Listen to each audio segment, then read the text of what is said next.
Welcome back to the aphorism series. In this video, we are going to talk about aphorism number 63. Aphorism 63 states primary and secondary action. Let us start by reading the aphorism. Every agent that acts upon the vitality, every medicine deranges more or less the vital force and causes a certain alteration in the health of the individual for a longer or a shorter period. This is termed primary action. Although a product of the medicinal and vital powers conjointly, it is principally due to the former power.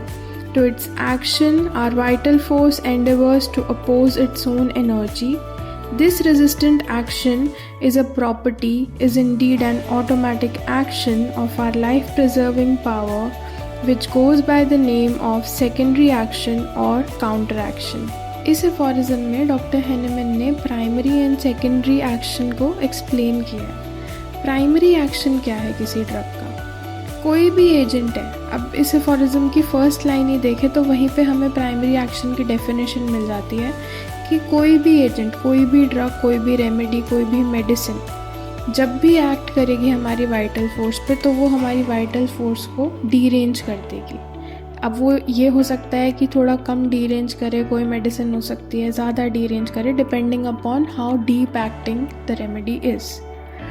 कोई shorter period के लिए affect होता है, कोई longer period के लिए affect होता है, पर अफेक्ट ज़रूर होता है। तो ये ड्रग का प्राइमरी एक्शन है। जब वाइटल फोर्स नेचुरली अपोज करता है प्राइमरी एक्शन को तो वो सेकेंडरी एक्शन या काउंटर एक्शन होता है। अब सेकेंडरी एक्शन दो तरीके के होते हैं, वो हम आने वाले एफोरिज्म्स में पढ़ेंगे और समझेंगे, पर यहाँ पे इस चीज़ को समझने के लिए हम एक एग्जाम्पल लेते हैं और फिर उस एग्जाम्पल के थ्रू समझते हैं इन डिटेल कि ये प्राइमरी एक्शन और सेकेंडरी एक्शन है क्या। हम सभी ने न्यूटन्स लॉ ऑफ मोशन पढ़ा है। अब न्यूटन के थर्ड लॉ में उन्होंने बोला कि every action has an equal and opposite reaction. वही सेम चीज़ इस प्राइमरी और सेकेंडरी एक्शन में है। रॉकेट के एग्जाम्पल के थ्रू समझते हैं। एक्शन क्या है रॉकेट का? It pushes the hot gases out of its engine. अपने इंजन से गैसेस आउट पुश करता है, ठीक है। फोर्स बहुत ज़्यादा रहती है।